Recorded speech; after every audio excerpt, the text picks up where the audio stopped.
Louvado seja o nome de nosso Senhor Jesus Cristo. Para sempre seja louvado. Irmãos e irmãs, entramos hoje no mistério da Santíssima Trindade. A palavra mistério na fé não é como nós entendemos popularmente. O mistério, na visão popular, é aquilo que se esconde. No caso em Deus, o mistério é aquele que se revela, mas que o homem, por ser criatura menor do que Deus, centelha e uma fagulha diante do mistério de Deus, está sempre conhecendo a cada ano, a cada momento, a cada estágio da sua vida, o mistério de Deus. Isto é, o mistério de Deus, quem é Deus, é sempre insondável, mas no entanto Deus se dá a conhecer e nós, como criaturas, vamos o conhecendo ao longo da nossa vida. Morreremos, mas não conheceremos totalmente a Deus, mas poderemos conhecer sim a Ele, assim conhecer aquilo que é necessário para a nossa vida, para a nossa felicidade, para a nossa chegada no céu, para a nossa maior compreensão das realidades também que há aqui na Terra. Por isso, quando falamos em mistério da Santíssima Trindade, estamos falando de reconhecer Deus e se fazer comunhão com Ele. Como é que se conhece o mistério da fé, diferente dos demais mistérios humanos? Se conhece em relação, me relacionando, dando-se a conhecer a quem eu sou e ao mesmo tempo conhecendo quem é Deus e trazendo a mensagem, a palavra ou a pessoa de Deus para a nossa vida. Então só conhece o Pai, o Filho e o Espírito Santo aqueles que se fazem comunhão com essa trindade, que a definição clássica, como nós sabemos, que tentamos fazer de maneira matemática, mas de maneira matemática não é a intenção da trindade, é na verdade entrar no mistério, experimentar o mistério, e daí conseguimos depois explicar com a linguagem humana.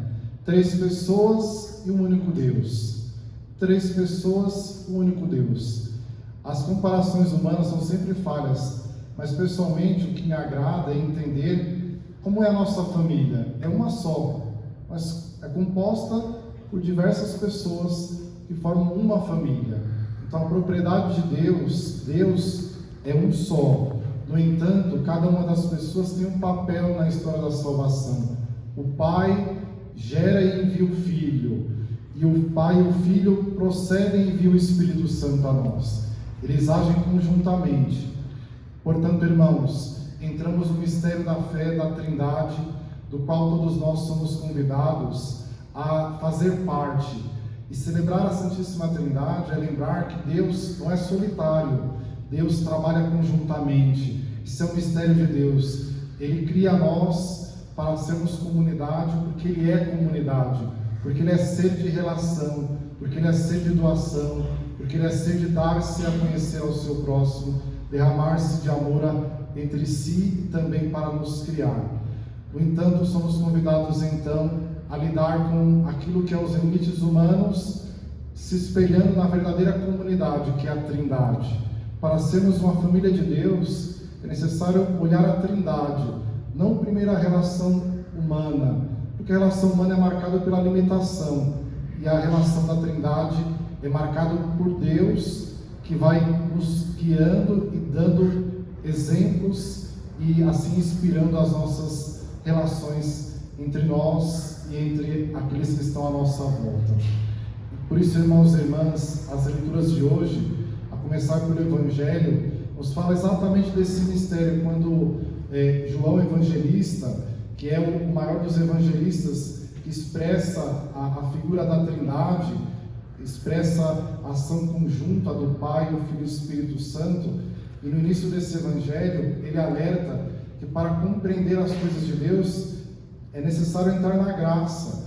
Ele mesmo fala: vós ainda não entendereis o que eu estou ensinando. Isto é, só depois de Pentecostes, quando eles receberem a graça do Espírito da verdade, que é o que Jesus promete no cenáculo a eles, antes de ir para a paixão, é que eles poderão compreender quem é Jesus, quem é o Pai e quem é o próprio Espírito.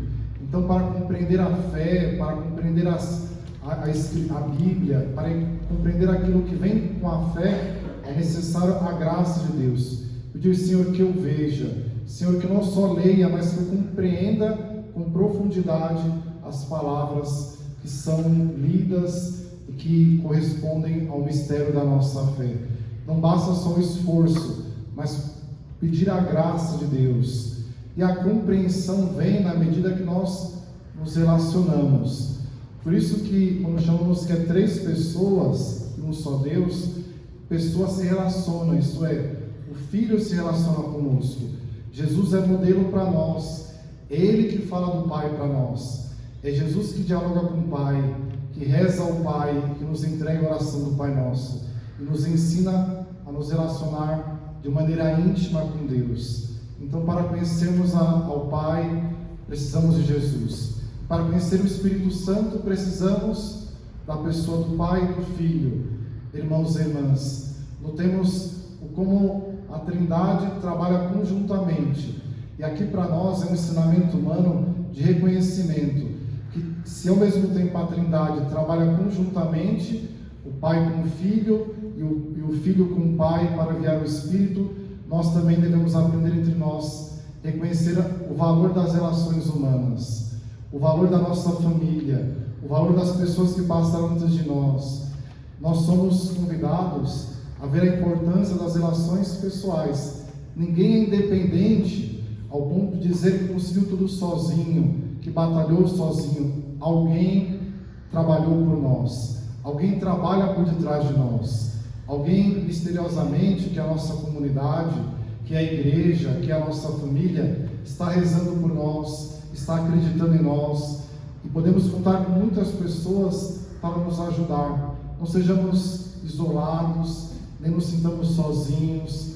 A Trindade é para mostrar a nós que podemos nos relacionar com as pessoas ao ponto de confiar e se doar um pouco de nós, e também deixar as pessoas se doarem por nós. A relação entre nós, dependemos uns dos outros, além dos casais, mas também as nossas relações familiares e as relações comunitárias. Nos perguntemos se nós ainda acreditamos que podemos depender e acreditar no nosso próximo, e ao mesmo tempo pensar que a nossa doação feita ao próximo é uma doação como faz Jesus, uma doação livre, uma doação gratuita, uma doação com fé, uma doação que é a entrega como Jesus faz ao Pai, confiando no Espírito Santo. E também a Trindade nos ensina a dignidade. Nesse Evangelho, Jesus fala que Ele e o Pai são um, isto é, nós somos iguais no sentido de seres humanos, filhos de Deus, participamos da mesma glória, da mesma salvação, que entre nós não haja competição exagerada, aquela competição negativa que é justamente tentar vencer sem ajudar o nosso próximo, ou sem colaborar com aquilo que é a salvação ou a caridade do nosso irmão. Quando nós crescemos, quando nós progredimos na vida espiritual, na vida humana, deve ser para servir, para fazer comunhão com os outros e para lembrar a dignidade daqueles que estão à nossa volta. Que todo o nosso crescimento, nós possamos desejar crescer nessa vida, ter metas, ter capacidade de querer um pouco mais, mas que não seja para subir e aparecer, mas que seja para que nós possamos ser dignos de servir a Deus com os nossos irmãos e irmãs. A Trindade se torna aquele modelo para nós, que não vale a pena nos competirmos entre nós somente para ter um estágio, mas um competir para que possamos nos aproximar e servir melhor o nosso próximo. Depois São Paulo nos fala da esperança, e a esperança é dada segundo também a ação do Filho, que o Filho nos revela a esperança que é dada por meio do Espírito Santo. Lembremos que São Paulo nos aponta que a esperança não decepciona, isto é, tudo que nós fazemos na relação com as pessoas, na relação da nossa vida, está ligado à esperança em Deus. E a esperança não é mero otimismo, a esperança é o presente que Deus dá a nós a cada dia, a graça que Ele dá a cada dia a nós. Essa é a esperança, o que Deus faz hoje. A Trindade para nós é a grande esperança, a esperança que é possível se doar, que é possível esperar em Deus uma relação da nossa comunidade que dará os seus frutos em meio àquilo que acontece entre as relações humanas. Lembremos que nós somos convidados, irmãos e irmãs, a entrar no mistério de relação, de comunhão entre nós. Pensamos nas diferenças, pensamos nos nossos preconceitos sobre as pessoas, sobre aquilo que nós julgamos sobre o nosso próximo, e pensemos, quanto mais nos relacionamos, quanto mais nos doamos ao nosso próximo e também deixamos o outro se doar por nós, mais receberemos a graça da esperança, mas também a graça de perceber como Deus não é solitário, mas caminha conosco, nos ensinando a nos amarmos. Que assim seja. Amém.